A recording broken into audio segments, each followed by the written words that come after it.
Wangsai, mana anak itu? Ipang berbalik dengan kepalan tangan hampir sebesar buah naga. Langkahnya tergesa, diiringi nafas yang memburu. Bang, bang, tahan emosi lu. Tanganku hampir menahan kedua pundaknya.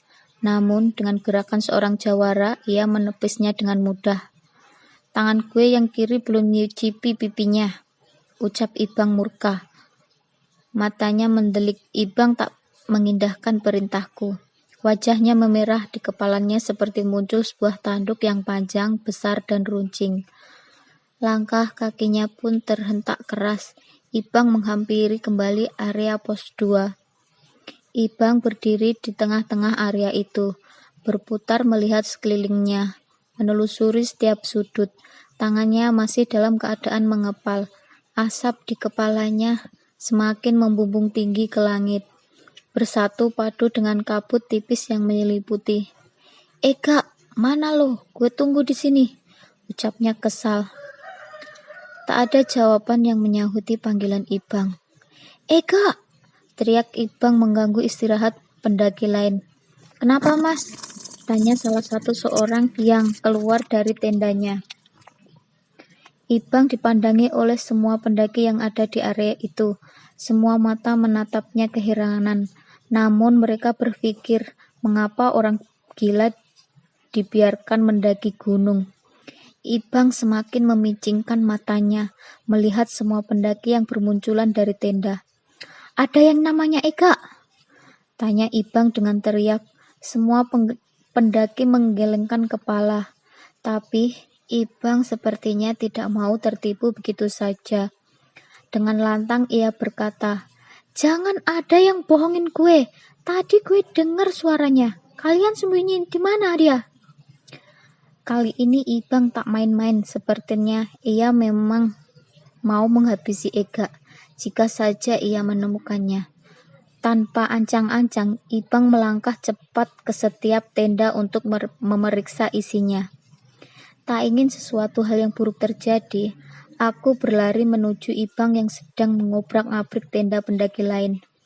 Sepertinya pendaki lain tak ada yang berani kepada Ibang, karena memang mereka mungkin lebih dahulu takut dengan melihat perwatakan Ibang. Bang, udah lu jangan malu-maluin gini. Aku memberanikan diri menarik bajunya. Sebenarnya aku segan kalau melihat Ibang sudah penuh amarah seperti ini. Melihat kepalan Ibang yang berukuran tak wajar itu membuat nyaliku sedikit menciut. Bisa saja dia menghajarku, akan tetapi yang kupikirkan saat itu adalah harus menghentikan reaksi sahabatku itu sebelum yang lain kena imbasnya. Dia mendorong keras bahuku, lalu berkata, Dip, lu belain si Eka? Tanya Ibang sembari mengerutkan dahinya. Bukan belain bang, lihat sekitar lu baik-baik, lu gak malu apa? Tahan emosi lu. Kalau emang si Ega gak ada, dan tadi itu cuma kebetulan halusinasi kita aja, gimana? Kutahan segenap rasa seganku kepadanya. Apapun yang terjadi, aku siap menjadi pelampiasannya yang pertama. Ibang menghela nafas panjang. Beberapa kali ia tarik dan hembuskan. Matanya sedikit terpejam. Kepalanya mulai melemah. Ia tertunduk sebentar dan mendongakkan kepalanya ke langit. Ya udah, kita lanjut aja. Maafin gue ya bro, tandasnya. Syukurlah emosi Ibang sudah diredakan. Meskipun sedikit banyak aku menanggung malu pada pendaki lain atas tindakannya. Aku tak bisa membayangkan jika Ibang menghabisi Eka. Mungkin pendakianku ini akan dimuat di surat kabar dengan berjudul Seorang pendaki dibunuh temannya sendiri. Yoyo dan lainnya yang menungguku di jalur pendakian, mereka memang sudah menyerahkan situasi seperti ini kepadaku. Buatku ini sebuah dilema besar. Aku harus berusaha mengendalikan egoku sendiri demi sahabat-sahabatku. Matahari mulai sedikit jatuh ke ufuk barat. Aku meminta semua untuk melanjutkan perjalanan dan berusaha meredakan keresahan teman-temanku dengan berkata bahwa mungkin saja tadi itu kita kompak salah dengar. Mungkin itu suara orang yang kebetulan memiliki suara yang sama dengan Ega. Atau mungkin suara angin yang bergesekan dengan bebatuan. Jalanan terjal kembali kami jejaki. Aku dan Ibang berjalan beriringan. Dip, si Yoyo kenapa sih? Ibang mengerutkan dahinya melihat ke arah Yoyo. Akhir-akhir ini dia jadi lebih aneh. Lanjutnya seraya menoleh ke arahku. Gue juga gak ngerti. Lu inget gak? Pas di pos 1, gue ngajak si Yoyo ngerokok bareng si Kucai. Ibang mengangguk, masih dengan dahinya yang menggerut. Waktu ngerokok itu gue sengaja tanya tentang Mbok Irah ke si Yoyo. Dia malah gak jawab. Terus langsung nyuruh ngopi sambil pergi gitu aja. Aku melanjutkan keluh kesalku. Udahlah, diemin aja. Nanti juga gak pakai ditanya, dia ngobrol sendiri. Tutupku. Semua misteri dari sikap Yoyo biasanya akan terjawab dengan sendirinya. Dia akan menghampiriku untuk membuka satu persatu misteri yang ada. Atau dia sengaja akan mengumpulkan sahabat-sahabatnya untuk menguak hal itu. Namun, mungkin ini belum saatnya. Yoyo lebih memilih diam karena mungkin dia merasa di jalur pendakian ini bukanlah tempat yang tepat untuk mengungkap apa yang ada di kepalanya. Tinggal bagaimana kita sebagai sahabatnya bisa bersabar menunggu jawaban itu.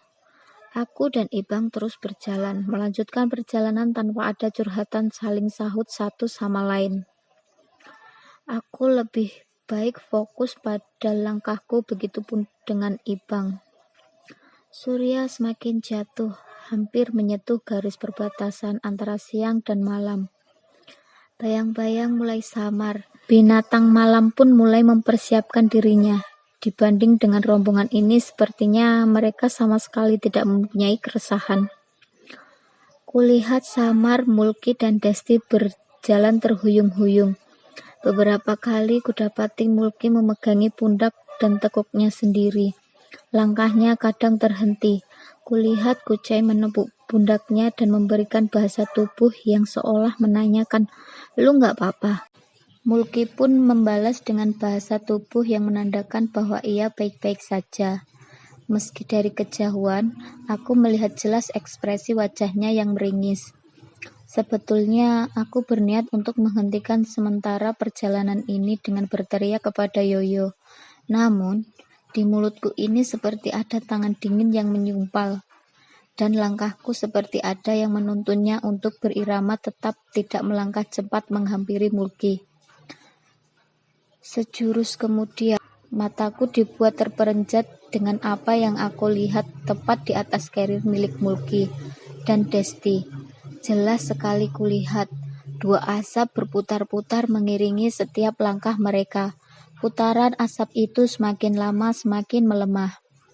Mataku terus saja memperhatikan kedua asap itu, hingga tak sempat bagiku memberitahu Ibang atas fenomena aneh itu. Kedua kepulan asap itu perlahan turun, melekat tepat di atas permukaan carrier mereka. Tak hanya sampai di situ, kedua asap itu belum berhenti berulah. Bentuk dan rupanya perlahan membesar, hingga seukuran carrier yang mereka gendong itu. Bentuknya terus berubah, bermetamorfosis menjadi bentuk yang sangat mengerikan bagiku. Keduanya menjadi sosok tua renta yang dengan nyamannya hinggap di belakang carrier Mulki dan Desti. Keduanya berambut panjang penuh uban. Sosok itu membelakangiku. Namun, dari perwatakannya dan kupastikan Mulki menggendong seorang nenek-nenek, sedangkan Desti menggendong seorang kakek-kakek. Jujur aku tak mengerti mengapa aku jadi bisa melihat perwujudan mereka. Ini adalah hal yang di luar kebiasaanku sebelumnya. Bahkan, di rumahku yang terkenal angker itu pun, aku tak pernah menjumpai satupun sosok mengerikan seperti apa yang sedang aku lihat di depan mataku ini. Oh Tuhan, kenapa ini? Aku hanya bisa menelan ludah beberapa kali, Langkahku ini tetap saja tidak bisa kupercepat. Padahal aku ingin sekali memberitahu Mulki bahwa sedang ada yang tidak beres dengannya. Aku mencoba untuk meneriakinya saja, tetap semakin keras usahaku ingin berteriak, semakin kuat pula tangan dingin itu menyumpal mulutku. Aku sebenarnya tidak ingin kalah dengan apapun yang sedang menyumpalku itu. Demi apapun, aku tidak mau sahabatku kenapa-kenapa. Belum aku sempat berteriak, kedua sosok itu malah menoleh ke arahku dengan memasang wajah penuh amarah dan mengancam. Seolah menyampaikan pesan gaib yang berbunyi, kalau kamu berani, kamu tidak akan selamat. Pucat pasi kulit wajahnya nampak jelas. Matanya yang hitam membuatku terperangah. Ada yang sedikit tidak asing dari wajah salah satu sosok itu, yaitu sosok nenek yang sedang bercongkol nyaman di kerir Mulki. Aku seperti mengenalinya. Bu Irah, gumamku dengan menggerutkan dahi. Kedua sosok itu kembali ke posisi awal. Langkah kedua sejoli itu terus terhuyung-huyung. Kucai kembali menghampiri Mulki dan menanyakan kondisinya. Kucai menghentikan langkah Mulki dan Desti. Yuk Dil, break dulu. Si Mulki sama Desti kecapean kayaknya. Kucai meneriaki Yoyo dan Gundil yang sudah sedikit menjauh. Teriakan menggema itu memanggil bayangan Yoyo dan Gundil yang mulai ditutupi kabut. Kucai lalu menundukkan Mulki dan Desti tepat di atas area yang sedikit luas. Masih ada celah bagi pendaki lain untuk lewat. Syukurlah, Kucai mewakili kepanikanku yang tertahan. Bayangan Yoyo dan Gundil semakin jelas mendekat. Yoyo tergopoh-gopoh diikuti oleh Gundil. Begitupun Ibang, dia tergesa menghampiri Mulki. Sedangkan aku, entah apa yang menahanku ini, susah sekali disingkirkan. Aku berjalan pelan menghampiri teman-teman yang sedang mengurumuni Mulki dan Desti. Aku tidak berani melihat dua sosok mengerikan itu. Lebih baik kualihkan pandanganku ke arah yang lain. Kenapa, Mas? Saud salah seorang pendaki yang menyusul kami. Nggak apa-apa, Mas. Teman saya cuma kecapean aja. Tanyaku sedikit terbata-bata. Pendaki itu sepertinya solo hiking. Dengan senyum ramahnya, dia berpamitan hendak mendahului kami. Oh iya, Mas, silahkan. Kulentarkan senyumanku padanya. Yuk, lu jangan bercanda di saat kayak gini Terdengar Mulki memprotes Yoyo.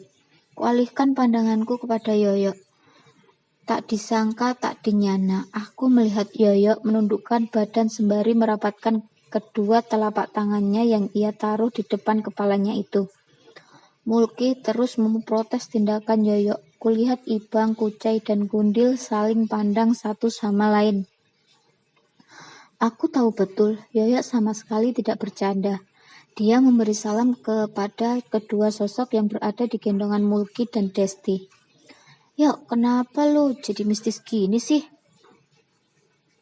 Selama aku bersahabat dengan Yoyo, aku tidak pernah melihat dia berperilaku seperti ini. Atau bahkan ini sebenarnya sisi lain dari Yoyo. Entahlah, menjadi bisa melihat ekstensi mereka saja aku sudah ogah, apalagi harus berperilaku seperti Yoyo. Yoyo menyudahi sikap salamnya, lalu ia berkata, buat lingkaran, taruh si Mulki dan Desti di tengah-tengah kita. Pintanya dengan memaksa wajah serius dan kepulan asap yang keluar tak beraturan dari hembusan nafasnya. Tak pikir panjang lagi, aku dan yang lainnya menuruti perintah Yoyo. Karena memang kami sudah sepakat dengan hal ini, mengingat Desti sedang haid. Tapi mengapa harus dengan Mulki? Aku tak tahu itu. Mungkin Yoyo ingin Mulki yang lebih bertanggung jawab berada di samping Desti. Aku, Yoyo, Ibang, Kucai, dan Gundil membuat lingkaran melindungi Mulki dan Desti. Sesekali aku penasaran dengan kedua sosok orang tua itu. Aku memberanikan diri untuk sedikit menoleh ke belakang. Mereka tetap nyaman berada di sana, seperti tidak mau pergi karena sudah betah. Ya, kok gue pusing banget ya ini? Pundak gue juga berat, tanya Mulki yang diamini Desti. Yoyo hanya memberi mereka minyak angin yang ia rokok dari sakunya. lalu berkata, pakai ini aja dulu, bentar lagi juga hilang, kita tunggu sampai maghrib selesai lanjutnya. Memang waktu maghrib sudah tiba, terdengar dari suara azan yang volumenya sangat kecil. Sudah tak terhitung berapa kali pendaki yang melewati kami lalu bertanya, kenapa mas? Mereka mungkin aneh melihat formasi kami yang dibuat seperti anak kecil yang sedang bermain. Aku selalu gugup menjawabnya, namun Ibang selalu menyela dengan menjawab, dua teman saya ini kedinginan mas. Iya, kedinginan, sampul yang bagus untuk menyembunyikan kedua sosok orang tua itu. Gelap mulai mendominasi. Aku meminta semuanya untuk memakai headlamp.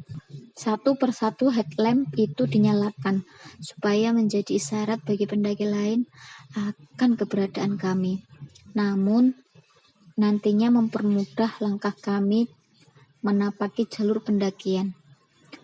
Waktu terasa sangat lama, seperti sudah seharian aku duduk di tempat ini. Aku melihat arloji di tangan kiriku, ternyata masih 15 menit lagi. Lelah mulai kurasakan, kuputuskan untuk mematikan headlampku untuk sementara waktu. Kupeluk lututku dan kubenamkan kepalaku. Karena terlalu banyak diam, aku mulai mengantuk dalam kesadaran dan tidak sadar. Aku mendengar suara gamelan dari kejauhan. Kufokuskan telingaku dan dapat kupastikan itu memang suara khas gamelan Jawa. Aku terperanjat. Loh, yuk, lu denger gak? Bisikku pelan. Yoyo hanya mengedipkan matanya dan mengangguk cepat. Tak habis pikir dari mana suara itu berasal. Mana mungkin pagelaran yang dilaksanakan warga terdengar jauh hingga atas sini. Seketika aku teringat dengan titipan koin aneh dan ranting jati yang kubawa. Yuk, emang di pasar Bubrah ada yang jualan? Tanyaku lagi. Iya, jawabnya singkat. Syukurlah kalau begitu. Aku jadi mudah memberikan titipan ini kepada orang yang dituju. Aku kembali membenamkan kepalaku. Terus kupandangi arlojiku ini, berharap diam ini cepat berlalu. Gundil dan Ibang membuat posisi yang sama sepertiku, membenamkan kepala mereka. Suasana perlindungan Mulki dan Desti dihiasi dengan suara ngorok yang begitu keras dari Ibang. Ia tertidur pulas. Monggo mbah. Yoyo berbalik dan kembali membentuk sikap salam seperti semula. Bang Yoyo kenapa sih? Jangan bercanda. Erang Desti. Yoyo hanya membalas dengan senyuman. Dia seakan ingin mengiyakan bahwa ia sedang bercanda. Tapi aku yang sebenarnya tahu apa yang terjadi mungkin berusaha keras untuk menyembunyikannya. Aku sedikit menoleh ke arah belakang Mulki dan Desti. Kulihat memang kedua sosok itu sudah berubah kembali menjadi asap yang berputar-putar lalu hilang begitu saja. Udah enakan belum, Ki? Tanyaku berusaha mencairkan keadaan. Iya, udah nih. Jawab Mulki sembari menggerakkan bahu dan kepalanya.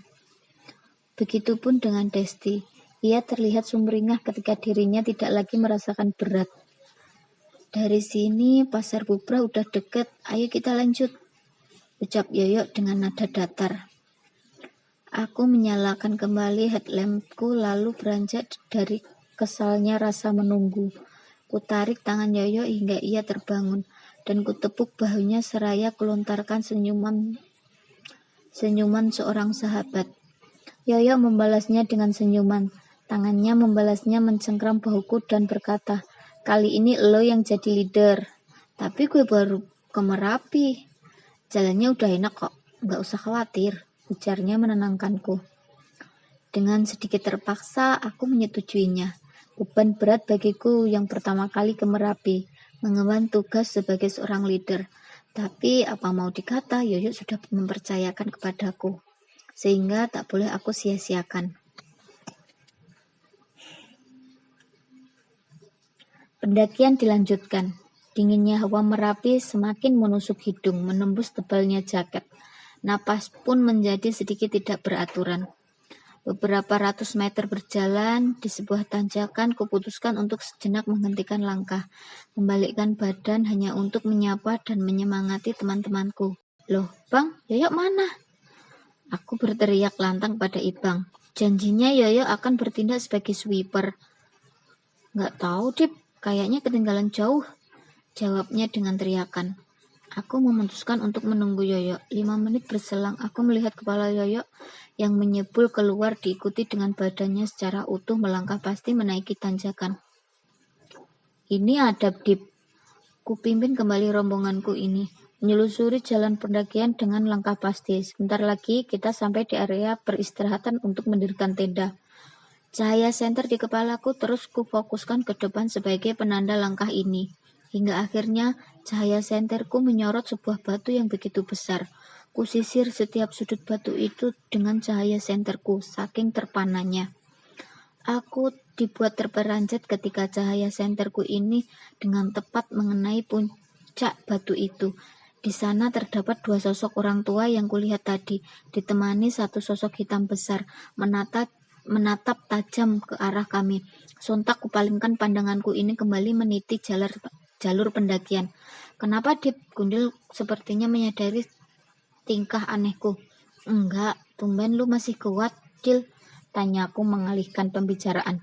Ah, lu, ketusnya kesal. Dengan penuh kewaspadaan, aku menundukkan pandangan. Aku tidak ingin melihat makhluk-makhluk mengerikan itu. Sampailah di mana aku menemukan sebuah jalur yang sangat menanjak. Kemiringannya hampir membuatku menyerah. Namun, aku tidak lupa dengan tujuanku. Dengan yakin ku naiki jalur itu sebelum akhirnya aku melihat area yang sangat luas, beralaskan pasir sama seperti pendakian tadi. Yuk, ini pasar bubrah, tanyaku kepada Yoyo yang masih berada di belakang. Iya, jawabnya singkat. Aku menunggu yang lain di area yang luas itu. Namun sejauh cahaya senter ini kusorotkan, aku tidak melihat satu pedagang pun di sana. Lalu, apa alasan tempat ini dinamakan pasar? Dan mengapa Yoyo mengiyakan kalau di sini terdapat orang yang berjualan? Ikuti gue. Yoyo mengambil alih komando setelah semuanya berkumpul. Dia menuntun kami ke sebuah titik yang lenggang. Tenda-tenda pendakian lain sudah lebih dulu berada di sana. Kami terus melangkah meski sedikit susah payah karena kontur pasir yang kami injak menelan kaki. Aktivitas dari pendaki lain sedikit membuat hangat suasana. Bayang-bayang hitam besar puncak Merapi meluruhkan semua lelah. Luar biasa sekali tempat ini. Tidak terbayangkan olehku betapa dahsyatnya letusan Merapi yang menelan jiwa kuncennya sendiri beberapa tahun lalu. Sejenak kutundukkan hati untuk mendoakan korban-korban yang meninggal dunia akibat kejadian naas itu. Al-Fatihah. Amin. Bisikku sembari mengusapkan kedua tanganku yang sudah terasa seperti es batu. Kudongakkan kembali kepalaku, mengikuti Yoyo yang hampir menemukan area untuk berkemah.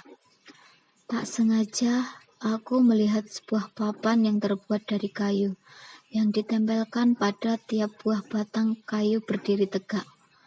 Pasar Bubrah. Terang dari tulisan dari salah satu papan. Akhirnya aku sampai di tempat ini. Papan itu membuatku terpaku. Kutelusuri setiap sisinya, membiarkan yang lain lebih dulu melangkah. Terdapat sebuah tulisan yang membuatku merenung. Tulisan berbau peringatan itu berbunyi, di sini lebih baik aman. 1 orang terasa banyak. Jangan tambahkan lagi jiwa-jiwa yang mati sia-sia. Tulisan itu diguratkan oleh tinta berwarna merah, dipasang di 4 papan berbeda, sesuai penggalannya. Semoga saja rombongan ini dapat bekerja sama dengan peringatan itu. Lanjutkan kembali langkahku mendekati tempat-tempat yang sudah lebih dahulu beristirahat tak jauh dari papan tulisan tadi. Yoyo, Ibang, Kucai, dan Gundil mendirikan tenda. Sementara Mulki dan Desti tertunduk lesu menunggu yang lain selesai bekerja. Tenda-tenda itu dibuat sedikit merenggang dengan posisi saling berhadapan. Dip, gue satu tenda bareng si Mulki dan Desti ya. Kalian berempat pakai tenda yang ini, jar Yoyo seraya menunjukkan tenda kuning yang sudah ia dirikan. Aku mengangguk kemudian membantu mereka memasukkan semua carrier ke dalam tenda. Ayo makan dulu. Yoyo membukakan pintu tendaku. Ibang sesegera mempersiapkan semua peralatan memasak. Kupluk kembali kupasang untuk menangkal kedinginan. Aku, Ibang, Kucai, dan Gundil mengikuti Yoyo keluar tenda. Di luar sudah ada Mulki dan Desti menunggu kami. Dari menanak nasi hingga memasak semua bahan makanan, kami laksanakan dengan penuh kehati-hatian dengan rasa lapar. Aku dengan lahap memakan semua hasil masakan Desti dan Ibang. Walaupun sederhana, bagiku itu sebuah kenikmatan yang luar biasa. Keras sedikit tak apalah, karena Desti menanak nasi bukan menggunakan rice cooker. Meskipun begitu, itu cukup mengganjal rasa laparku yang tertahan. Setelah menjejali perut, kami berjalan menuju tenda masing-masing. Aku dan Ibang merapikan peralatan memasak, lalu menyimpannya di samping tenda. Seperti biasa, seperti sebuah pepatah tongkrongan bilang, wis mangan ora utut enek. Sebelum memasuki tenda, aku memutuskan untuk menghisap sebatang atau 2 batang rokok. Toh santai ini. Aku menatap tenda Yoyo. Tumben sekali Yoyo dan Mulki langsung membenamkan diri di dalam tenda. Kelelahan mungkin, pikirku. Aku, Ibang, Kucai, dan Gundil malah asik berbincang. Hingga akhirnya Kucai meminta izin untuk ke belakang tenda. Beberapa saat kemudian, sayup kudengar suara percakapan dari 2 orang di belakang tenda. Aku beranjak dan memeriksanya. Aku melihat ke belakang tenda. Terdapat 2 orang yang sedang berdiri. Dari perwatakannya, aku bisa mengenalinya salah satunya. Itu Kucai. Tepat sekitar 1,5 meter di belakang tenda, kulihat Kucai sedang berbincang dengan seorang laki-laki yang berpenampilan tidak umum, bahkan cenderung aneh bagiku. Aku menghampiri tempat Kucai berbincang dengan lelaki itu. Semakin jelas kulihat lelaki itu sekitar berumur 40 tahunan, tanpa jaket, tanpa carrier, dan tanpa sepatu gunung. Lelaki itu hanya berpakaian layaknya orang yang hendak pergi ke sawah. Tanpa mengenakan sepatu gunung, lelaki itu hanya memakai sendal jepit sebagai alas kaki. Kenapa bisa? Lelaki itu mendaki gunung dengan penampilan yang ala kadarnya. Siapa dia?